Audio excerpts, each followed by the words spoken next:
à tous, bonjour peuple de Dieu, que soyez bénis dans vos maisons. Nous sommes heureux de participer, de faire ce culte avec vous et nous allons continuer dans l'enseignement qui a été commencé déjà depuis plus de 2 semaines. Et aujourd'hui nous allons voir ensemble, voir et agir au-delà des circonstances. Dans ce contexte où les informations qui nous sont envoyées engendrent la peur, où les informations des œuvres des ténèbres sont relayées tous les jours, nous avons besoin de voir au-delà des circonstances. Nous avons besoin de voir et agir au-delà des circonstances. Chaque jour, lorsque nous ouvrons nos téléviseurs, ce sont des nouvelles de mort, ce sont des nouvelles où des personnes sont encore contaminées, des personnes décèdent. Mais en tant qu'enfants de Dieu, nous avons la responsabilité de voir et agir au-delà des circonstances.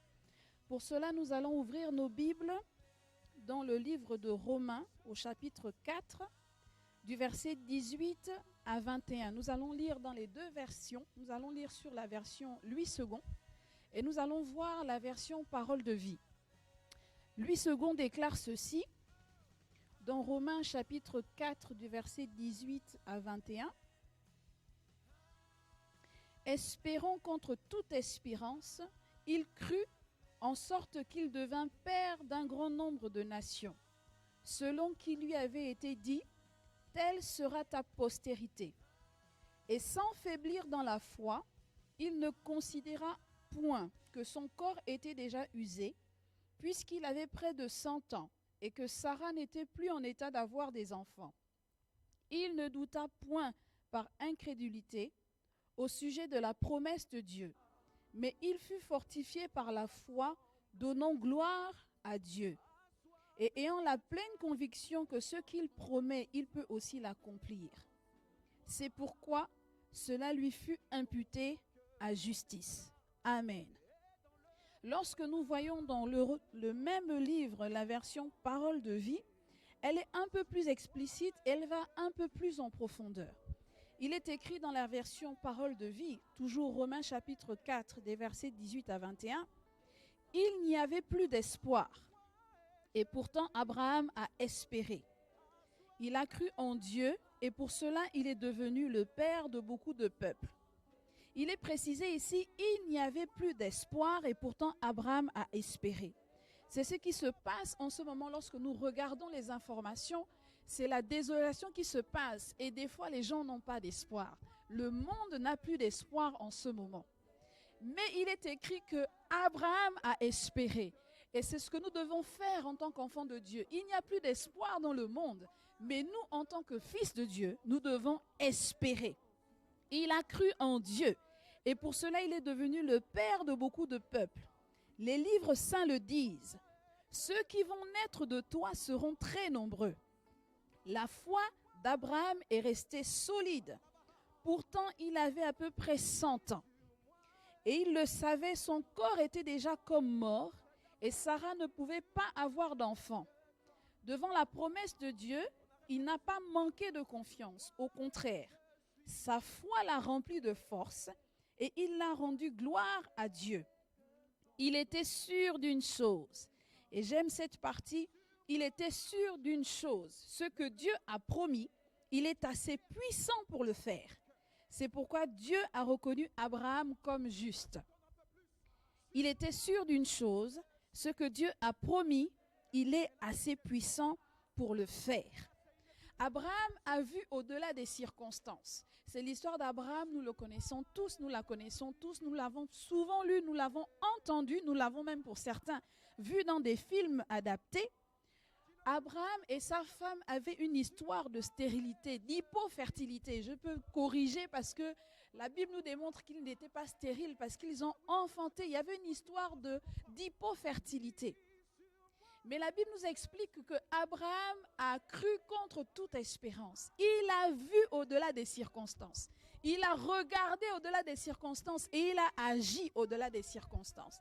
Les circonstances qui étaient les siennes, c'était que son corps était déjà usé et que Sarah n'était plus en âge de pouvoir avoir des enfants. Mais il a vu au-delà des circonstances. La Bible nous rappelle que la foi est une ferme assurance des choses qu'on espère, une démonstration de celles qu'on ne voit pas. Et lorsque j'étais en train de préparer ce message, le Seigneur a ouvert mes yeux sur ce verset d'une façon différente. Lorsqu'il a dit une démonstration de ce qu'on ne voit pas. Souvent, j'avais l'impression que c'est moi qui ai la foi, qui ai cette ferme assurance, qui ne voyait pas ces choses. Non, le Saint-Esprit m'a expliqué et j'ai été ravie qu'en fait, qui ne voit pas? Ce n'est pas la personne qui a la foi qui ne voit pas, non. C'est le monde autour de nous qui ne voit pas. Il dit la démonstration de ce que l'on ne voit pas. Mais qui ne voit pas, c'est le monde. Le monde où notre entourage ne voit pas. Mais celui qui a la foi voit. Celui qui a la foi voit. Et il le matérialise. Alléluia. Celui qui a la foi voit et il la matérialise afin que le monde voit la sagesse infiniment variée de Dieu. Alléluia. Ce que tu vois, c'est ce que tu possèdes. Ce que tu vois, tu y crois et tu le possèdes. Nous avons besoin de voir au-delà des circonstances. Aujourd'hui, les circonstances sont qu'il y a le Covid partout. Aujourd'hui, actuellement au Gabon, nous sommes en confinement général. Partout dans le monde, nous sommes confinés. Mais nous, en tant qu'enfants de Dieu, qu'est-ce que nous voyons?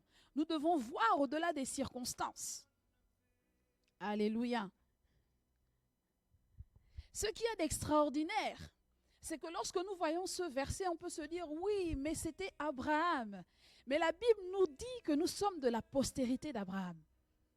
Alléluia. Nous sommes la postérité d'Abraham. Et nous sommes justes par la foi en Christ. Philippiens chapitre 3 au verset 9 nous le dit. Que nous sommes justifiés par la foi en Christ. Nous sommes justes. Donc en fait, nous avons en nous la capacité de voir au-delà des circonstances. C'est inscrit dans notre ADN en tant que fils et filles de Dieu. C'est dans notre nature que de voir au-delà des circonstances. Alléluia. La capacité de voir au-delà de ce que le coronavirus nous montre est la nôtre. La capacité de voir au-delà de ce que les médias nous montrent est la nôtre. Et ce qui active davantage cette capacité de nous de voir au-delà des circonstances, c'est la parole de Dieu. La parole de Dieu qui est en moi. C'est elle qui active cette capacité de voir au-delà des circonstances. Lorsque nous regardons depuis que ces temps ont commencé, tout ce que nous entendons de la part de Dieu, c'est que nous devons revenir à la parole. Nous devons revenir à notre communion avec le Seigneur.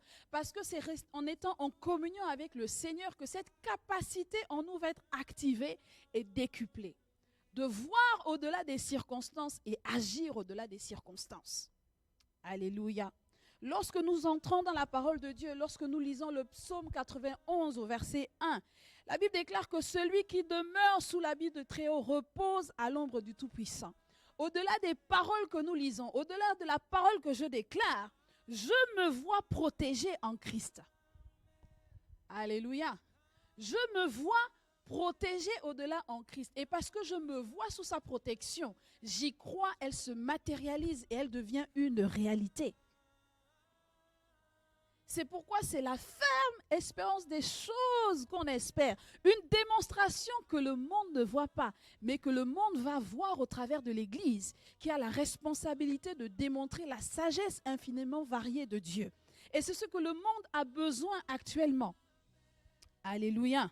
Est-ce que nous pouvons prendre Éphésiens chapitre 3 au verset 10, la version parole de vie, qui est très intéressante sur le fait que l'Église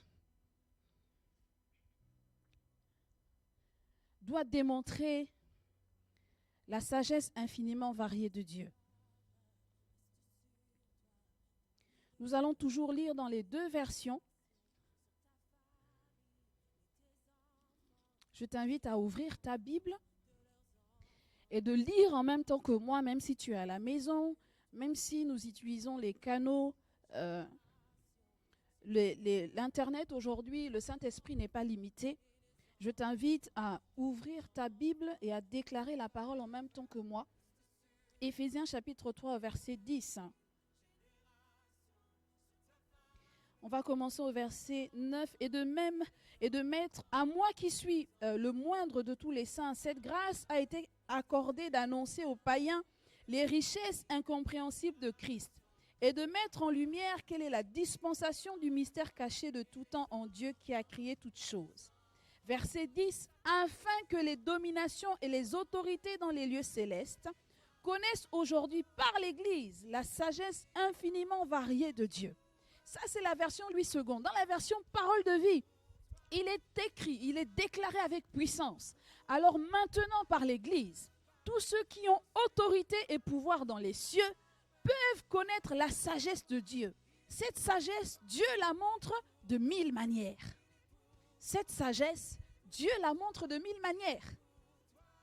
Cette sagesse, Dieu va la démontrer dans notre capacité de voir et agir au-delà des circonstances.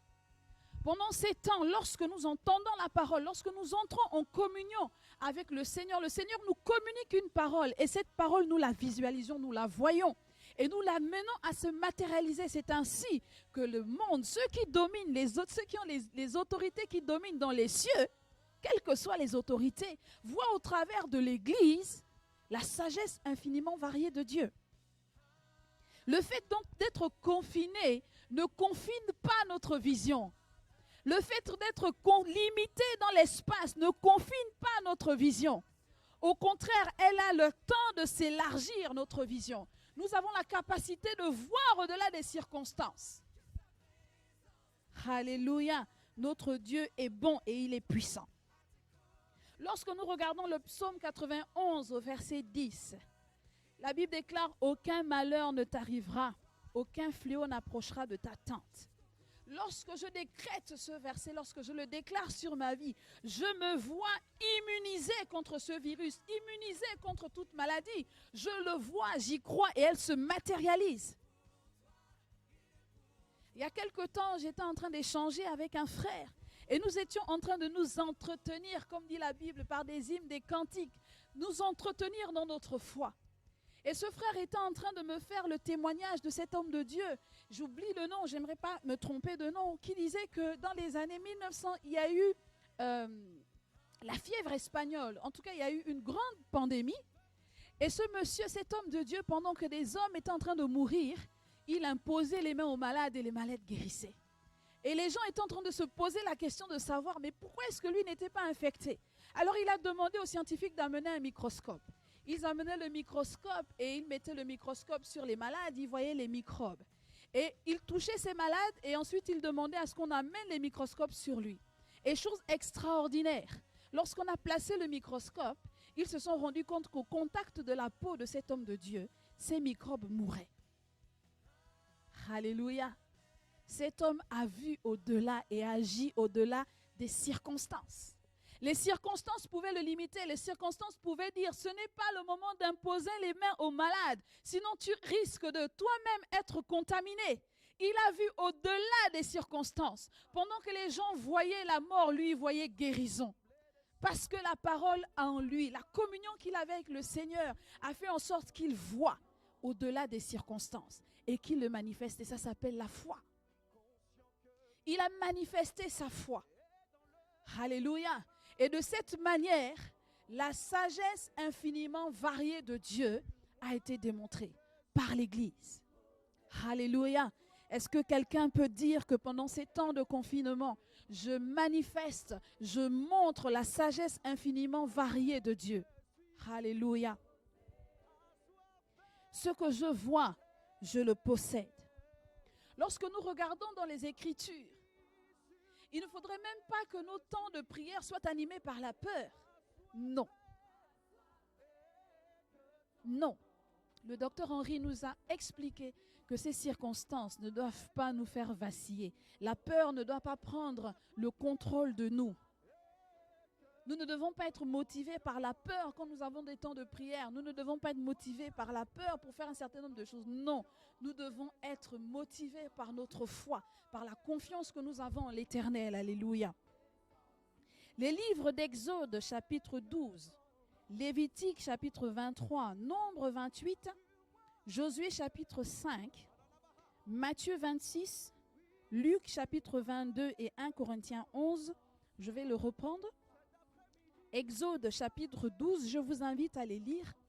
Les livres d'Exode au chapitre 12, Lévitique le chapitre 23, Nombre le chapitre 28, Josué le chapitre 5, Matthieu le chapitre 26, Luc le chapitre 22 et le livre de 1 Corinthiens au chapitre 11. Tous nous parlent de Christ, notre Pâque, notre délivrance. Lorsqu'on regarde vous lirez ces livres, vous allez vous rendre compte qu'à chaque fois qu'il y a eu comme un vent de terreur, un vent de pandémie, l'Éternel a toujours eu un plan pour délivrer son peuple. Toujours, dans Exode, pour délivrer le peuple d'Israël de la main des Égyptiens, de la main de l'Égypte, il a préconisé la Sainte Seine de faire la Pâque. Et en ce moment, nous sommes au mois de Nissan, nous célébrons la délivrance du peuple, nous célébrons la délivrance que Christ, notre Pâque, nous a emmenée. Il est mort et il est ressuscité pour chacun d'entre nous afin que nous soyons arrachés des puissances des ténèbres et que nous soyons réconciliés avec lui et que nous ayons la vie éternelle. C'est ça que nous célébrons, notre délivrance. Et pendant ces temps, je vous invite à faire cette Sainte Seine afin que le vent passe outre. Il est écrit dans le livre de Psaumes qu'aucun fléau n'approchera de notre tente. Nous le voyons, nous le croyons et nous le possédons. C'est notre partage au nom de Jésus. C'est notre partage. Nous voyons pendant ces temps notre protection, c'est vrai. Mais nous devons voir au-delà. C'est vrai que nous ne serons pas atteints. C'est la vérité. C'est vrai que nous avons la protection, nous sommes protégés. C'est la vérité. C'est vrai même que pour certains d'entre nous, nous serons guéris. Alléluia. Nous avons déjà des témoignages des hommes de Dieu qui ont été touchés par ce virus, mais qui ont été guéris. Parce que la parole de Dieu répond à tout. Il est écrit, le malheur atteint souvent le juste, mais le Seigneur l'en délivre toujours. Et nous avons des témoignages des hommes de Dieu qui ont été touchés par cette pandémie et qui ont été guéris. Le monde nous dira que d'autres aussi ont été guéris, mais la guérison que Dieu donne est particulière. Alléluia. Elle est particulière et elle ne saurait être imitée. Mais dans ces temps, nous devons voir d'une certaine manière, nous devons discerner. C'est vrai que nous devons voir notre protection, nous devons voir notre guérison, mais nous devons voir au-delà. Rappelez-vous que le Seigneur nous a dit que nous devons voir et agir au-delà des circonstances actuelles. Nous devons voir. Voir, c'est aussi discerner. Alléluia. Nous devons discerner. Discerner, c'est faire la distinction. Voir ce qui est caché derrière. C'est reconnaître de façon distincte par l'esprit. Et j'ai aimé le mot grec qui est utilisé pour dire discerner. Le mot grec utilisé, c'est dokimazo. Et dokimazo veut dire ceci, reconnaître comme véritable après examen. Reconnaître comme véritable après examen. Afin que, avant de dire oui, c'est la vérité et j'y crois, il faut examiner. C'est ça le discernement. C'est cela le discernement. C'est vrai, le monde parle d'un virus qui a été... Il y a tellement de théories. Mais en tant qu'enfants de Dieu, nous devons discerner. Nous devons voir ce qui est derrière pour pouvoir agir au-delà des circonstances. C'est vrai, le monde parle d'un virus. Mais nous, en tant qu'enfants de Dieu, nous devons discerner que c'est d'abord un démon. Le monde parle d'un virus. Mais nous devons voir que c'est un démon. Et que ce démon, nous devons le traiter en conséquence. Nous devons agir en conséquence. La Bible dit que nous avons le pouvoir de chasser les démons. et agir au-delà des circonstances, au-delà de ce que nous entendons. Nous devons nous lever en tant qu'enfants de Dieu, dans nos maisons, parce que nous ne sommes pas muselés dans nos maisons. Je le disais tantôt, nous sommes peut-être confinés, mais notre foi n'est pas confinée, notre action n'est pas confinée. Nous ne sommes pas limités dans le temps et l'espace. Parce que celui qui est le maître de l'univers, le créateur des cieux et la terre réside en nous. Il n'est pas limité, nous ne sommes pas limités. Et nous devons pouvoir bouter hors de notre nation ce démon qu'on appelle coronavirus. Nous devons discerner que pendant ces temps, cette pandémie ne doit pas nous distraire. Parce qu'en ce moment, nous prions pour le coronavirus, c'est bien. Nous devons prier pour ceux qui sont malades. Nous devons prier pour le corps médical qui est à pied d'œuvre pour que le Seigneur leur donne l'intelligence de façon naturelle pour qu'ils puissent aider ceux qui ne croient pas en Christ. C'est la vérité. Mais nous ne devons pas, durant ces temps, être distraits. Nous devons rester focalisés sur la vision de Dieu pour notre nation. Alléluia. Alléluia. Nous bénissons notre Dieu. Nous devons être focalisés sur ce que Dieu a dit sur le Gabon. Sa parole pour le Gabon n'a pas changé. Nous ne devons pas nous distraire par cette pandémie. C'est vrai, nous devons prier, mais nous ne devons pas lui accorder forcément tout notre temps. C'est pourquoi le Seigneur nous parle de voir et agir au-delà des circonstances. Nous devons rester focalisés sur ce que notre Dieu a dit sur le Gabon. Et nous devons croire qu'il est assez puissant pour les réaliser. Alléluia. Abraham a espéré contre toute espérance. Et nous l'avons vu dans Parole de vie. Lorsque nous avons lu Romains chapitre 4 à partir du verset 18, il a dit une chose qui est extraordinaire. Il était sûr d'une chose. Ce que Dieu a promis, il est assez puissant pour le faire. Et ce que Dieu a promis au Gabon de faire, il est assez puissant pour le faire. Et il a déjà commencé à le faire.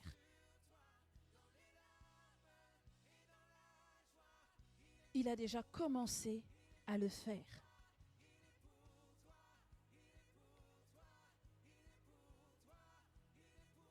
Voir et agir au-delà des circonstances. Voir et agir au-delà des circonstances.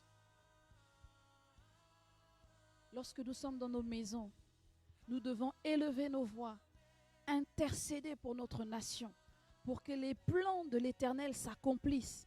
Nous devons nous tenir aux portes de la nation gabonaise et décréter que ce que Dieu a déclaré pour notre nation s'accomplisse. Pendant ces temps, lorsque j'étais en train de prier pour la nation, le Seigneur j'étais en train de lui poser la question de savoir si l'Église avait réussi à prendre les portes des prochains 30 ans. Et il m'a fait comprendre une chose, un gardien est celui qui veille. Le gardien n'est pas seulement celui qui prend la porte, mais c'est celui qui veille à la porte. Le gardien, ce n'est pas celui qui est devant la porte et qui sommeille, non. Il est le gardien de la porte, il veille. Le Seigneur nous recommande de veiller et prier. Il veille afin que la porte ne lui soit pas ravie. Il veille afin que rien de ce que Dieu n'a pas permis n'entre dans cette porte. C'est pourquoi nous devons voir et agir au-delà des circonstances, au-delà de la pandémie du coronavirus. Peu importe ce que les hommes disent que ça va durer, nous ne devons pas simplement nous focaliser dessus, sinon elle risquerait de nous détourner de la volonté de Dieu, de nous détourner du rôle de l'Église pour ces temps. Voir et agir au-delà des circonstances. C'est pourquoi je t'invite à te lever. C'était une exhortation afin que nous puissions nous positionner durant ces temps. Ces temps de confinement, c'est une grâce pour nous de pouvoir développer davantage notre communion, augmenter notre temps d'intimité, de partage avec le Seigneur. Ces temps de confinement, je les vois comme des temps de bénédiction. Je les vois comme un temps de préparation de l'Église pour ceux qui arrivent. À un moment donné, nous avions besoin aussi, en tant que fils de Dieu, de nous arrêter. Tellement nous étions dans des préoccupations, le travail, les enfants, les affaires. Mais c'est comme un temps où le Seigneur nous dit stop. Nous avons le temps de nous arrêter, de nous positionner, de pouvoir nous remettre en question, de pouvoir nous équiper davantage pour ce qui arrive. Parce que les temps de réveil puissants arrivent. Et son Église a besoin d'être équipée. Alléluia. Ces temps me font voir une chose extraordinaire, que l'Église doit se positionner dans tous les domaines. Cette pandémie nous fait voir que le monde est battu. La science est battue. Les politiques sont battues. Et le monde a besoin d'une chose, de voir la sagesse infiniment variée de Dieu. Ce sont des temps où nous devons nous positionner. Ce sont des temps où l'Église doit se dire, nous devons occuper l'espace. Nous avons laissé l'espace à d'autres parce que nous nous disions que ce n'est pas notre partage. Nous nous contentions à l'époque de rester dans les 4 murs de l'Église. Mais aujourd'hui, les temps nous montrent que l'Église, ce n'est pas les 4 murs. Je suis l'Église du Seigneur. Je suis l'Église de Christ. Et partout où je suis, le royaume de Dieu s'installe. Partout où je suis, le royaume de Dieu se manifeste. Et nous devons occuper l'espace. Ces temps de confinement, ce sont des temps d'équipement. Afin que tous les chrétiens qui soient positionnés dans les domaines scientifiques, qui sont positionnés dans les domaines médicaux, dans la politique, puissent s'équiper et œuvrer, agir au-delà des circonstances. Pour terminer, nous devons continuer à bénir notre nation, le Gabon. Gabon, que l'Éternel te bénisse et qu'il te garde. Gabon, que l'Éternel fasse luire sa face sur toi et qu'il t'accorde sa grâce. Gabon, que l'Éternel tourne vers toi sa face et qu'il te donne la paix. La paix qu'aucun homme ne peut donner. La paix qui vient seulement de toi, Seigneur. Seigneur, nous te bénissons et nous te rendons grâce pour notre nation que tu préserves. Seigneur, nous mettons dehors, hors des frontières du Gabon, ce démon appelé coronavirus.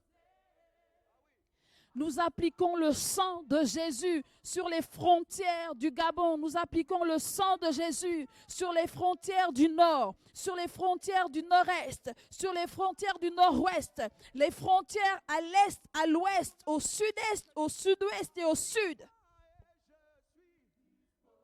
Nous interdisons à ce virus d'agir. Nous freinons son action dans notre nation au nom de Jésus.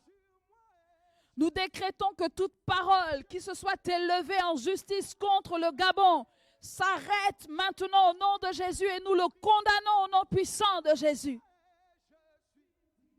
Nous proclamons un vent de guérison dans la nation gabonaise. Nous proclamons que tous ces cas, détectés ou non, guérissent dans le nom de Jésus. Et nous décrétons la fin de cette pandémie dans notre nation au nom de Jésus. Nous couvrons le peuple gabonais, quel que soit l'endroit où il se trouve. Nous les couvrons du sang de Jésus. Et nous décrétons que le sang de Jésus sur leur vie tue ce virus dans le nom de Jésus. Seigneur, nous décrétons que nous voyons ta gloire. Parce que tu as dit que le Gabon est une nation d'excellence, un instrument entre tes mains. Nous croyons que tu préserves le Gabon de cette pandémie au nom de Jésus. Nous décrétons que ce nombre de cas s'arrête maintenant dans le nom de Jésus. Nous décrétons que cette propagation s'arrête au nom de Jésus. Et nous proclamons ton règne dans la nation gabonaise. Gloire et honneur te reviennent. C'est dans le nom de Jésus que nous avons ainsi prié. Amen. Que l'Éternel vous bénisse, que l'Éternel vous garde, que l'Éternel vous accorde sa grâce et qu'il vous procure la paix. Nous vous prions de rester connectés Vous aurez des messages par rapport du multimédia afin que nous soyons connectés. Restez à l'écoute, restez connectés à vos messages. Le multimédia vous donnera les différents programmes de notre culte, de nos cultes, et nous vous invitons à rester connectés. Ensemble, nous sommes plus forts. 1 chasse 1000, 2 chasse 10 000. Que Dieu vous bénisse et à bientôt.